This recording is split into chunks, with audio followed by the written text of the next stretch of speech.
I saved the family business, turning it into a $100 million company. But my father fired me and gave control to my brother. I still remember the moment when my world almost collapsed.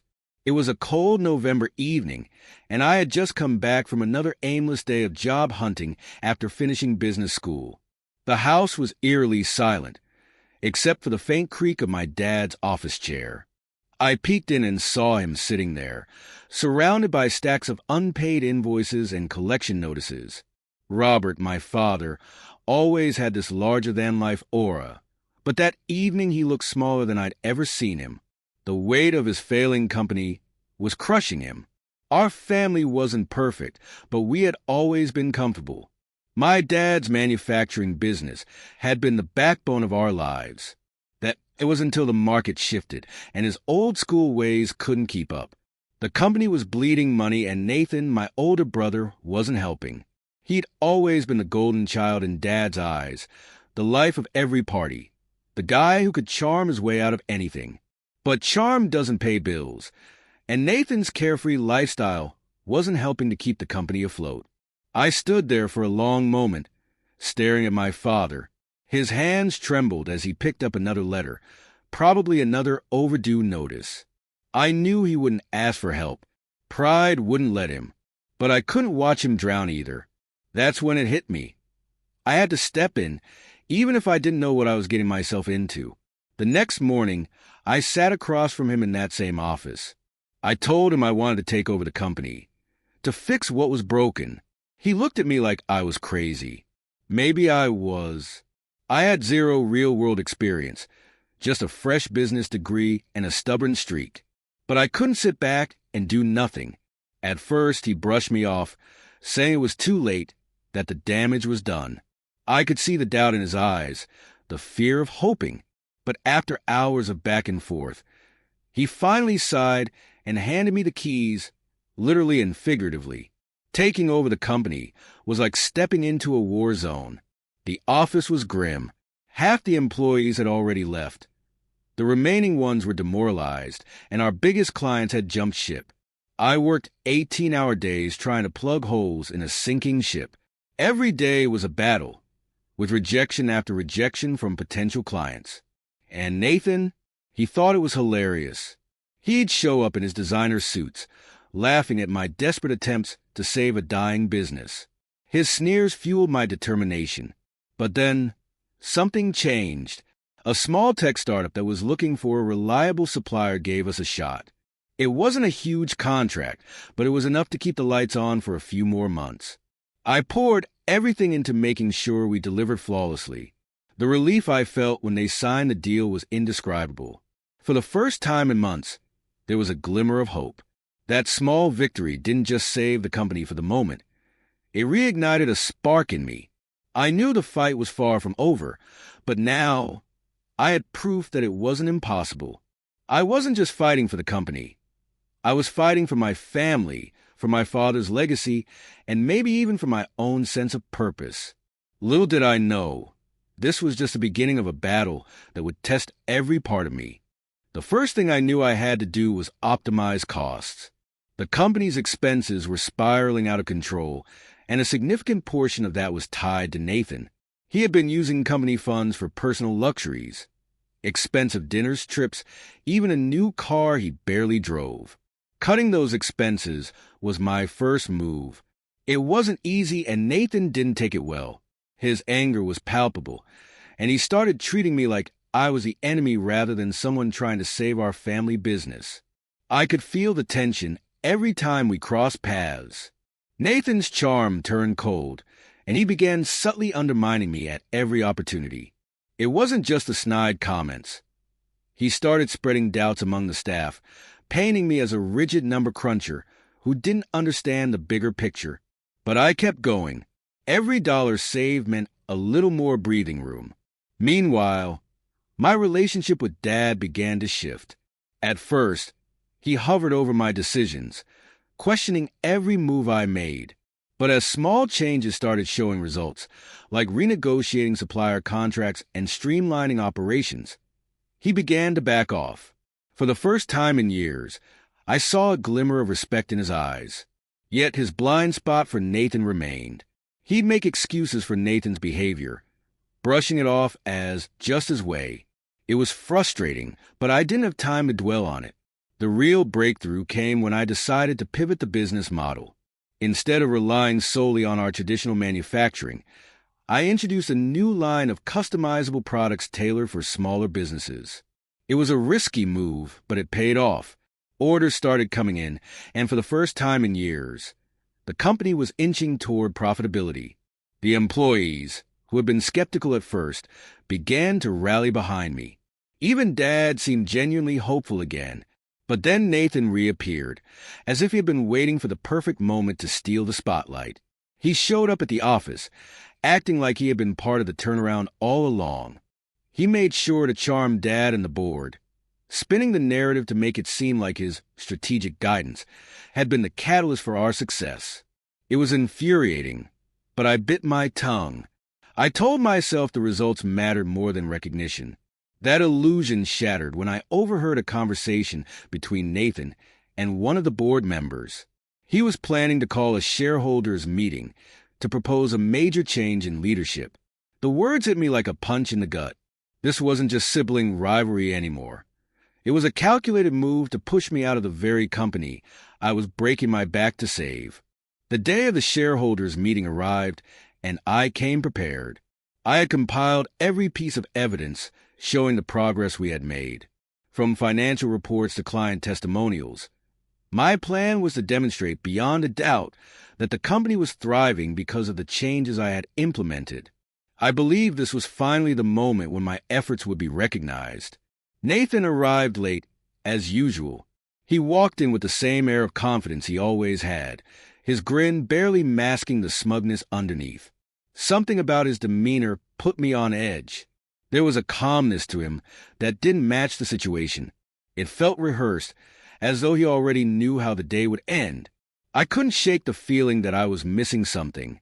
Robert, my father, opened the meeting with a speech about the company's recent turnaround. For a moment, I felt a flicker of hope. He acknowledged the hard work and sacrifices that had gone into stabilizing the business. My chest swelled with pride, believing he was about to recognize me. But then his tone shifted. He spoke of the need for strong leadership and a vision for the future. His next words hit me like a freight train. Nathan would be stepping in as the new CEO. I sat frozen, trying to process what I had just heard. My mind raced, but my body wouldn't move. Nathan, who had done nothing but mock my efforts, was being handed the role I had poured my soul into earning. The room erupted into polite applause, but it felt deafening to me. I looked at Robert, searching for an explanation, but his expression was unreadable. Nathan wasted no time taking the stage. He addressed the shareholders with his trademark charm, spinning a story about how he had been instrumental in guiding the company's recovery. The blatant lies made my blood boil, but what came next was worse. He began listing supposed violations I had committed. Unauthorized decisions, financial risks, even accusations of mishandling company funds. Each claim was more outrageous than the last, yet delivered with such confidence that it left the room murmuring in agreement. Robert didn't defend me. He sat there, silent, as if he believed every word Nathan said. My pulse pounded in my ears as I realized how deep the betrayal ran. This wasn't just Nathan's doing. Robert had to be complicit. How else could Nathan have orchestrated something so calculated? By the time the meeting ended, it was clear. I wasn't just being passed over for CEO. I was being forced out. Robert announced that I would no longer be part of the company effective immediately. My heart sank as I watched years of hard work and sleepless nights vanish in an instant. I left the room in a daze, the weight of betrayal pressing down on me. But deep inside, I knew I couldn't let this be the end. Nathan's overconfidence and Robert's silence were clues. This wasn't over. They had underestimated me, and I intended to use that to my advantage. The real battle was just beginning. The betrayal at the shareholders' meeting was a crushing blow, but it didn't break me. As I walked out of the room that day, a sense of clarity began to form. This wasn't a loss. It was an opportunity. For months, I had suspected Nathan's ambition might lead to a power grab. I had prepared for this very moment, quietly building a safety net that could now become my weapon. Months earlier, I had established a separate company, a shell entity designed to protect critical assets in case things went south. It wasn't illegal. Everything was above board, but it was discreet.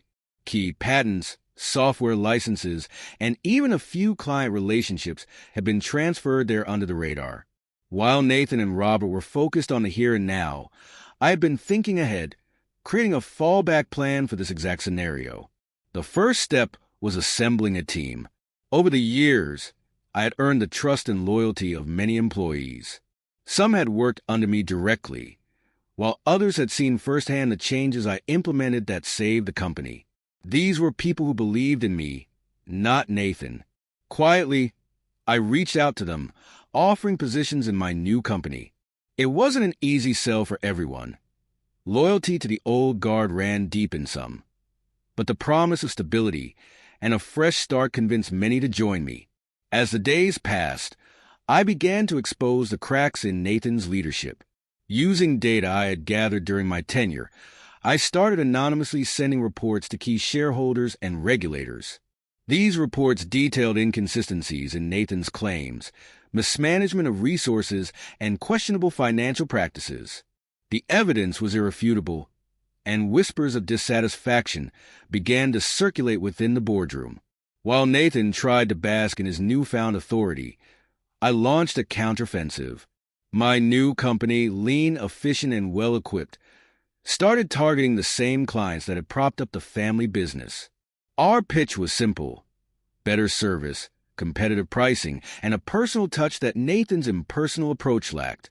One by one, clients began to switch, some even reaching out to me directly after hearing about the turmoil under Nathan's leadership.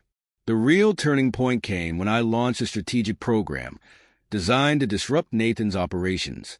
Leveraging my knowledge of the company's internal processes, I developed a campaign that exposed inefficiencies and siphoned away critical resources. It wasn't sabotage, just smart business. By the time Nathan realized what was happening, it was too late. His grand plans were unraveling, and the board began questioning whether they had made the right choice. As my new company gained traction, Nathan's facade started to crumble. It was clear he couldn't sustain the success he had claimed as his own, and while I wasn't interested in revenge for its own sake, I couldn't deny the satisfaction I felt as I watched the pieces fall into place. The fight was far from over, but for the first time, I was no longer on the defensive. I was taking control, and the momentum was shifting in my favor. Nathan's downfall began as a series of small cracks that quickly widened into an uncontainable collapse. The reports I had sent to regulators were just the beginning. A deeper investigation uncovered fraudulent activity that Nathan had hidden within the company's accounts. When the authorities stepped in, it didn't take long for the truth to come to light. His arrest made headlines, and the once proud image he had crafted for himself shattered overnight. Clients fled in droves, unwilling to associate with a tainted brand, and the company spiraled into chaos. As the news spread, I found myself in a unique position. The same investors who had once doubted me now saw me as a beacon of stability. They were eager to back my new venture, recognizing the potential I had demonstrated through my strategic maneuvers. With their support, I expanded my company rapidly, taking over contracts and infrastructure left behind by the crumbling old business. What had started as a backup plan became the foundation of a thriving enterprise. Meanwhile, my parents, Robert and Linda, faced the harsh consequences of their decisions. The family's savings had been tied to the company, and Nathan's mismanagement wiped out their retirement funds. It was a painful reality for them, and for the first time, they turned to me for help. The irony wasn't lost on me. The same parents who had dismissed my efforts and placed their trust in Nathan were now asking for a lifeline. I didn't respond out of spite. Instead, I approached the situation with the same calculated mindset that had brought me this far.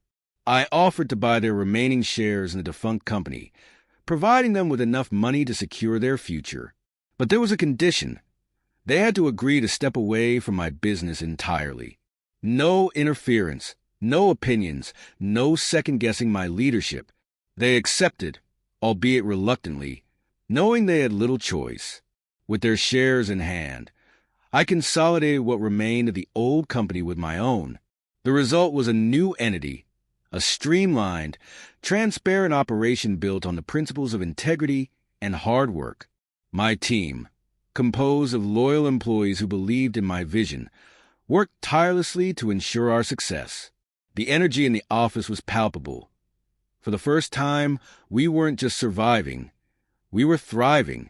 Robert, however, couldn't fully let go. He made several attempts to reconnect, offering advice or reminiscing about the past. While I listened politely, I kept my distance. The scars of his betrayal were too fresh, and I couldn't allow myself to be pulled back into the dynamics that had caused so much pain. My focus was on the future, not on mending what couldn't be undone. Looking back, I realized the journey wasn't about titles or recognition. It was about proving to myself that I could rise above the challenges and build something meaningful. The lessons I learned about resilience, leadership, and trust were far more valuable than any accolade. Nathan and Robert had tried to define my path, but in the end, I had forged my own.